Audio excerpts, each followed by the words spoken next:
llamado Matemáticas. Diofanto y Luca Pacioli.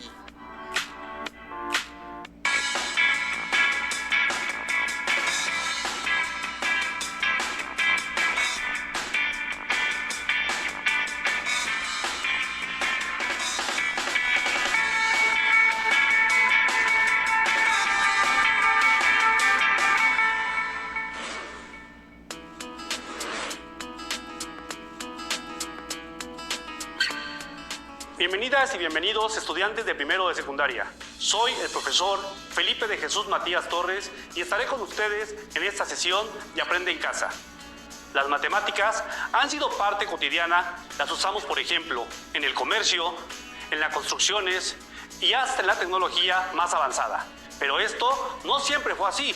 Existieron grandes personajes cuyas aportaciones dieron pie al desarrollo y difusión de las matemáticas para lograr su formalización. Les doy la más cordial bienvenida a todas y todos ustedes para conocer un poco sobre las aportaciones de Diofanto y de la vida y las aportaciones de Luca Pacioli. Veremos los avances matemáticos de estos personajes en la comprensión y difusión de las matemáticas en temas como aritmética, álgebra, geometría, proporción divina o razón áurea, entre otros. Durante esta sesión les invito a tomar nota de las partes que les cause mayor curiosidad o dudas para profundizar en el tema, buscando más información. Comenzaré hablando de Diofanto de Alejandría, un personaje histórico que vivió en el siglo III antes de nuestra era. Probablemente fue griego. De él sabemos muy poco, pero a través de algunos de sus escritos podemos saber que el punto culminante del álgebra greco-alejandrina se alcanza con Diofanto. Un problema algebraico hallado en una colección griega narra los siguientes hechos acerca de su vida. Alumnas y alumnos, de ser posible, tomen nota de la información. Su infancia duró 1/6 de su vida, su adolescencia 1/12 más. Se casó tras vivir 1/7 más. Su hijo nació 5 años después. El hijo vivió la mitad de la edad de su padre y este murió 4 años después que el hijo. El problema es determinar cuántos años vivió Diofanto. ¿Podrán encontrar el dato? ¿Cómo representarían la información algebraicamente? Al final de esta sesión daremos respuesta al epigrama sobre la edad de Diofanto. Ahora, alumnas y alumnos, les pido que nos imaginemos en Italia, hacia el siglo XIV, durante el Renacimiento. ¿Cómo eran las matemáticas de aquellos tiempos? ¿Eran exactamente igual a las que conocemos? ¿O en qué eran distintas? Conozcamos esa época teniendo como guía al gran matemático, el maestro Luca Pacioli. Vamos al enlace. Bienvenido, maestro Luca Pacioli. Benvenuti, estimado alumnado de Aprende en Casa. Antes de introducirnos en el siglo XIV, les mostraré dónde se encuentra Italia. Italia se encuentra en el continente europeo, en la parte sur, con una característica muy peculiar en su forma geográfica, ya que se asemeja a la de una bota. Maestro Pacioli, ¿podría contarnos sobre su fecha y lugar de nacimiento? ¿Ma qué cosa? Hay un documento de referencia contenido en el Decrologium de Santa Croce, en Florencia. En él se informa sobre mi muerte el 19 de junio de 1517. Dicho documento tiene fiabilidad histórica y con base en él se puede fijar mi nacimiento en el año 1447 en el Borgio San Sepolcro, perteneciente hoy día a la región de Arezzo, aunque existe actualmente una placa en mi honor en San Sepolcro que hace saber que nací en 1445, ma non importa ni di più ni di meno. Maestro Pacioli, ¿quién fue su padre? ¿Tuvo hermanos? Cuéntenos un poco más de usted, por favor. Obviamente con piacere. Mio caro padre Bartolomeo murió dejándonos huérfanos a mi hermano Ginepro, Ambrogio y a mí. Luego de este terrible suceso, fui criado por la familia de Conte de los Belfocci, la cual me alimentó y me vio crecer durante mi infancia. Mis hermanos entraron enseguida en la orden franciscana y en 1466, junto con ellos, tuvimos que vender la nuestra casa. Hoy en día conocemos sus múltiples aportaciones a las matemáticas, pero ¿cómo fue que comenzó su interés y gusto por ellas? Fue durante mi educación, gracias a la familia Belfocci, pero siempre, desde muy joven, mostré facultades para los negocios, pues era muy hábil haciendo cálculos matemáticos. En mis inicios como docente, enseñé matemática comercial, que era básicamente un curso especial de ábaco, usado por mercaderes. Luego escribí un manual de matemáticas para asesorar a los hijos de un comerciante de Venecia, Antonio Rompiasi, en cuya casa bajo su tutela me eduqué.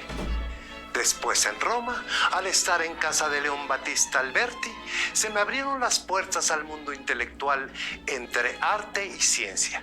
Così pude aprender de Piero della Francesca.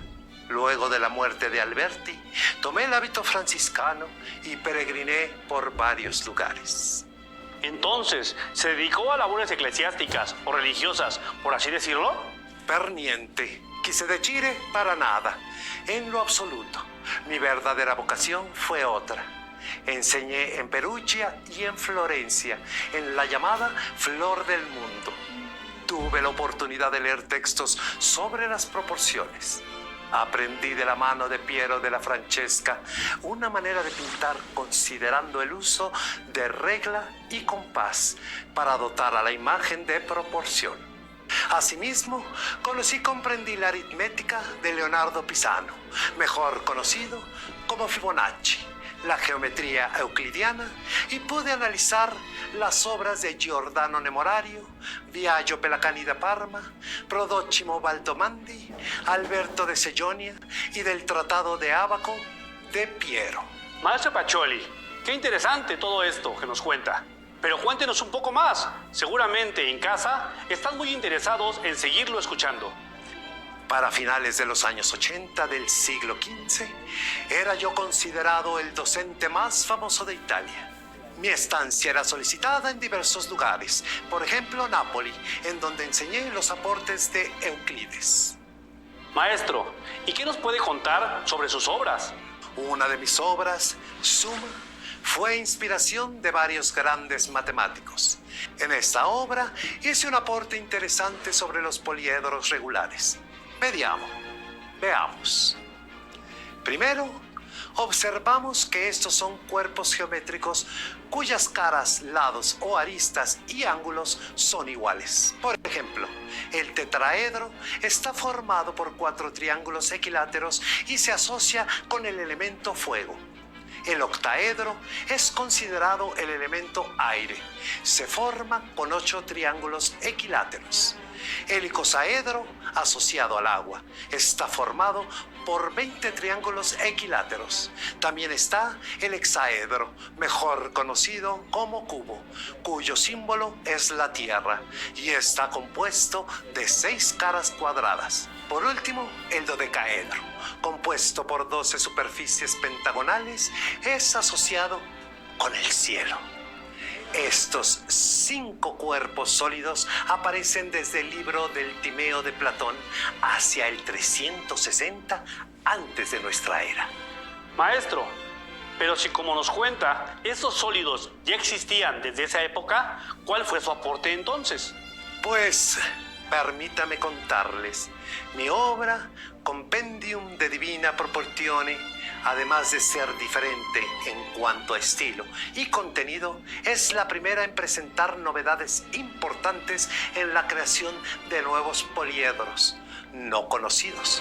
Por ejemplo, el rombicuboctaedro, un cuerpo de 26 lados que aparece en el doppio ritrato de Capodimonte, así como otros poliedros estrellados. Qué interesante, maestro. Sabemos que mantuvo comunicación directa, que se apoyaron mutuamente y tuvo incluso una amistad con alguien que fue mundialmente conocido en su época. ¿Nos podría contar los pormenores al respecto? Sí, fue mi amigo Leonardo da Vinci. ¡Qué interesante, maestro! En ese entonces, el gran artista Leonardo da Vinci ya había comprado y leído mi obra escrita en lengua vulgar, así se le conocía al idioma italiano, es decir, el que hablaba la mayoría de la población.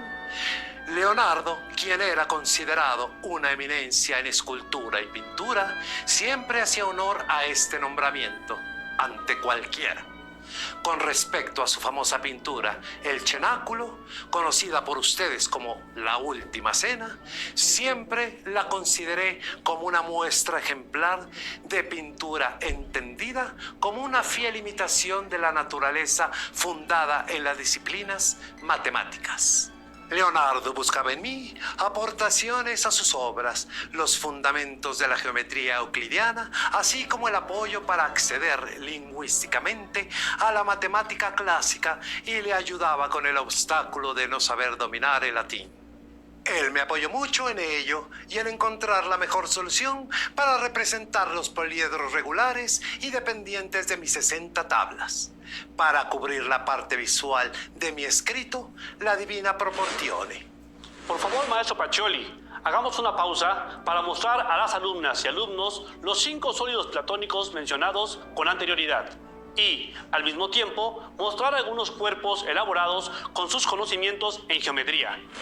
Maestro Luca, usted consideraba a la perspectiva como algo muy importante para las matemáticas. ¿Podría decirnos por qué esta consideración? Por supuesto que sí. Sin duda, un tema muy apasionante para mí. Siempre me pareció que tanto la música como el estudio de la perspectiva debían considerarse parte de las matemáticas. Leonardo da Vinci y yo solíamos decir que si la música era agradable al oído, la perspectiva era fascinante para la vista y la considerábamos la primera puerta de la inteligencia. De ahí mi insistencia en que la perspectiva y la música fueran consideradas entre las ciencias matemáticas, ya que en mi tiempo solo se tenía en cuenta la aritmética, la geometría y la astrología. Sin duda, faltaba la perspectiva y la música. Maestro, de verdad qué emoción conocer todas sus aportaciones. Resulta muy interesante y emocionante escucharlo de usted. Sin duda alguna, el apoyo mutuo y trabajo colaborativo entre dos personajes es muy importante, como fue el caso del maestro Luca Pacioli y el gran artista Leonardo da Vinci, un matemático y un artista contemporáneos. En casa, ¿qué les parece lo que nos cuenta el maestro Luca Pacioli? ¿Sabían algo de lo que nos ha platicado? Maestro, cambiando un poco de tema, pero continuando con su muy interesante vida y sus aportaciones a las matemáticas, ¿podría platicarnos sobre los cuadrados mágicos y su escrito con juegos matemáticos? Será per me un grande piacere.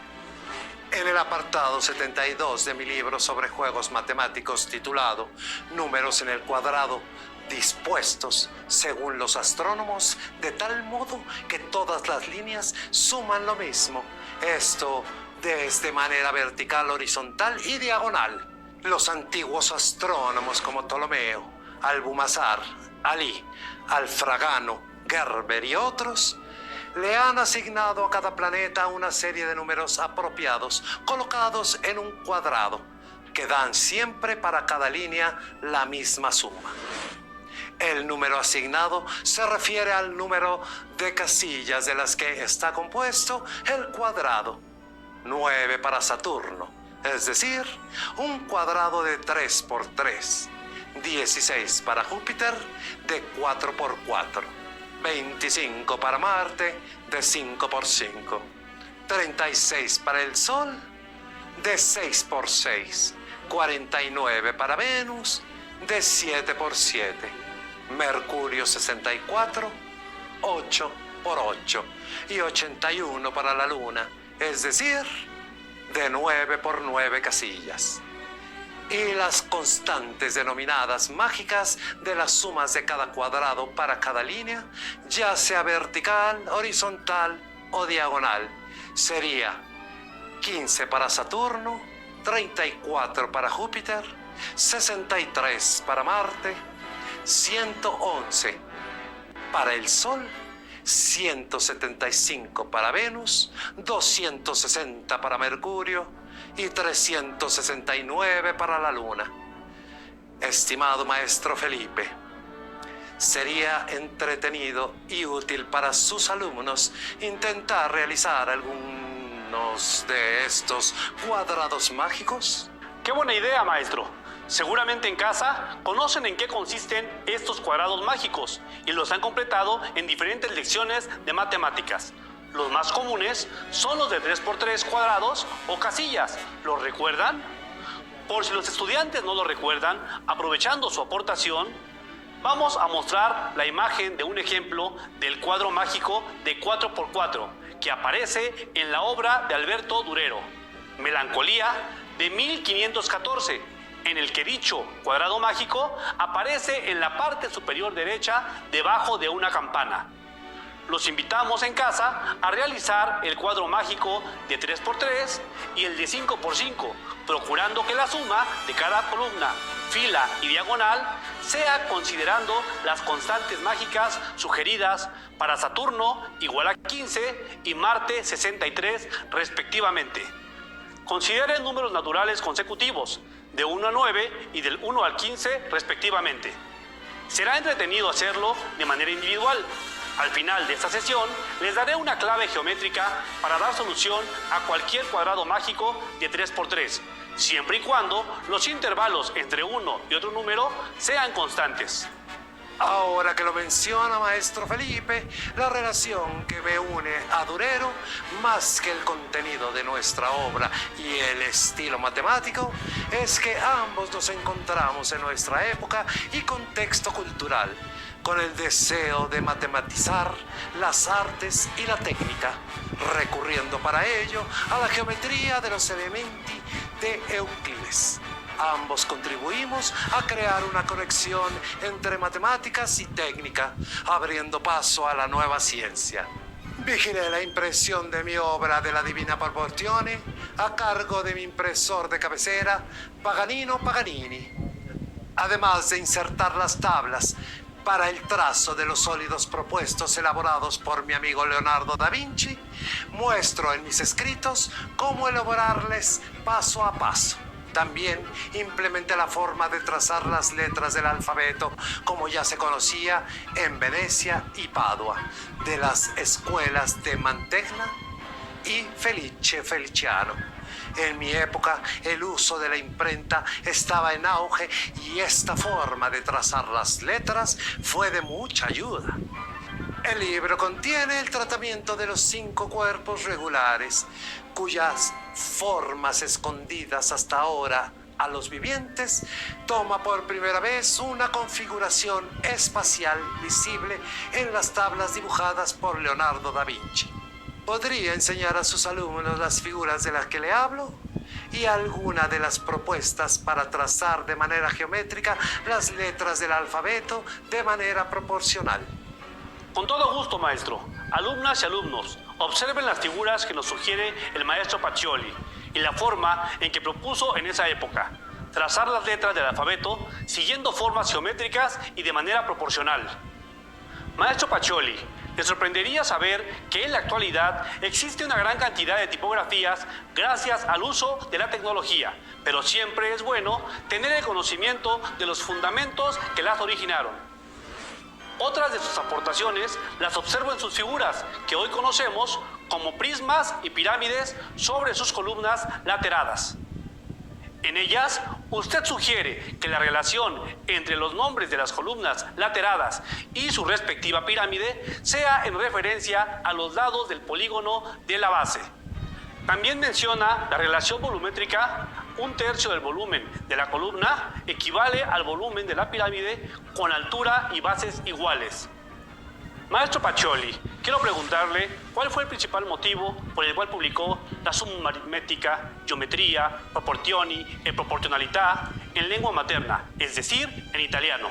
La idea principal fue que la obra estuviese dirigida a una gran cantidad de lectores, de modo que, además de encontrarla útil, sea placentera y que cualquiera que sea la actividad arte, oficio o profesión por la diversidad de temas contenidos como aritmética, álgebra, geometría, ajedrez, juegos matemáticos, etc., les resulte útil para su aplicación.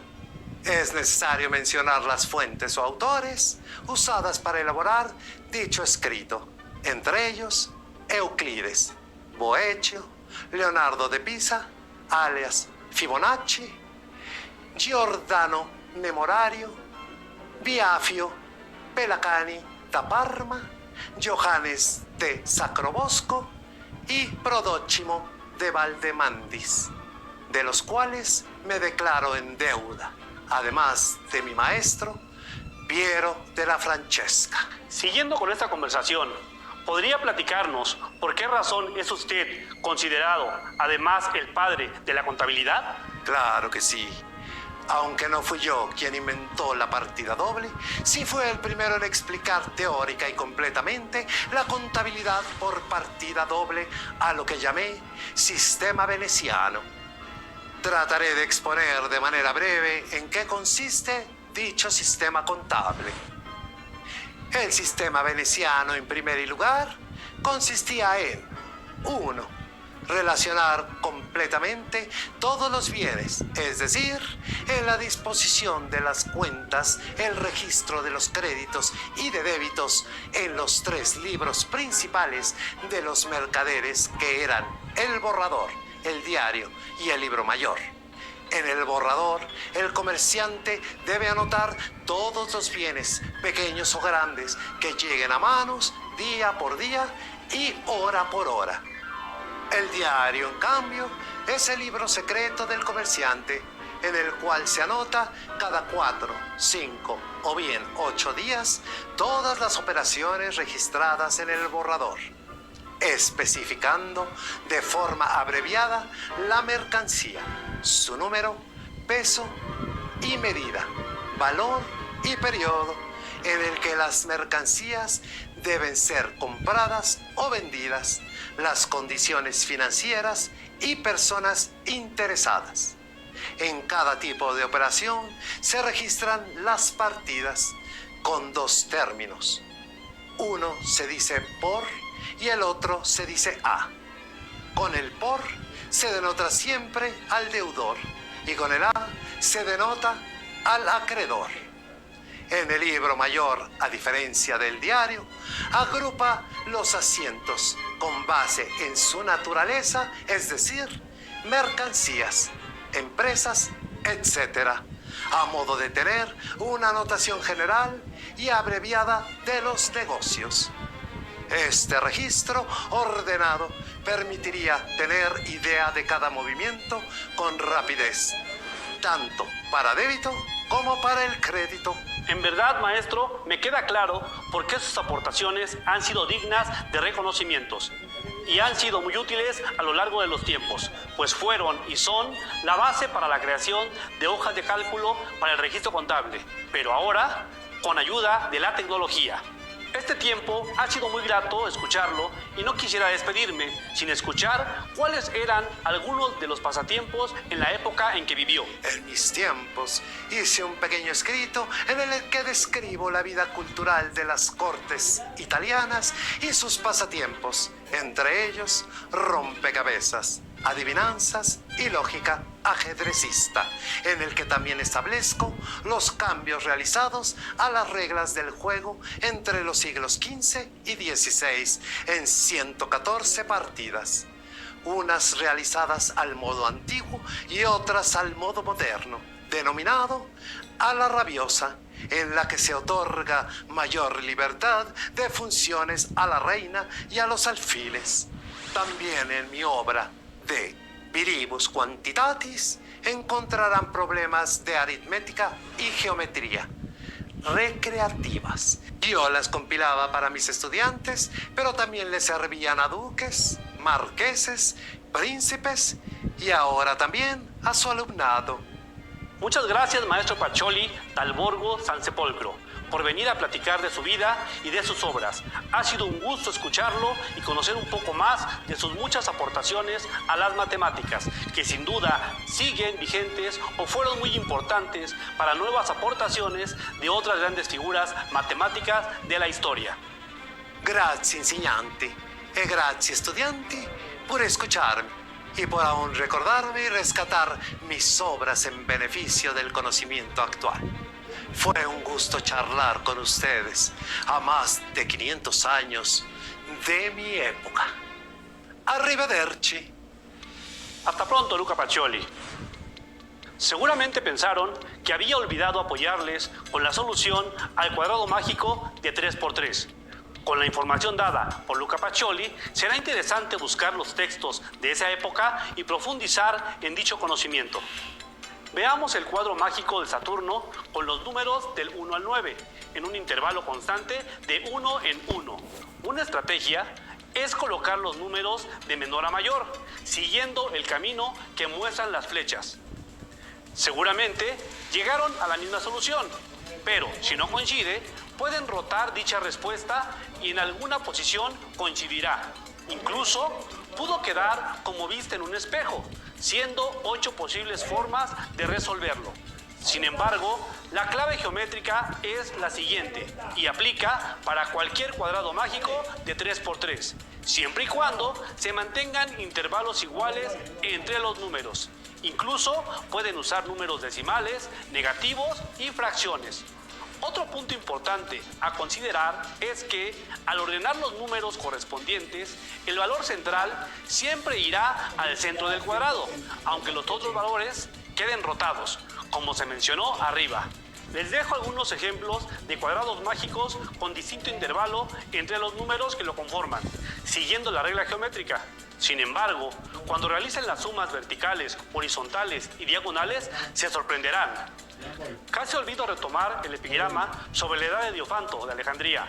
La situación se puede representar con una ecuación lineal: x sobre 6 más x sobre 12 más x sobre 7 más 5 más x sobre 2 más 4 igual a x, donde x representa la edad de Diofanto. Resuelvan la ecuación y verifiquen que Diofanto vivió 84 años. Con esto, alumnas y alumnos, me despido y no olviden, todo lo que se propongan pueden lograrlo. Éxito y hasta la próxima.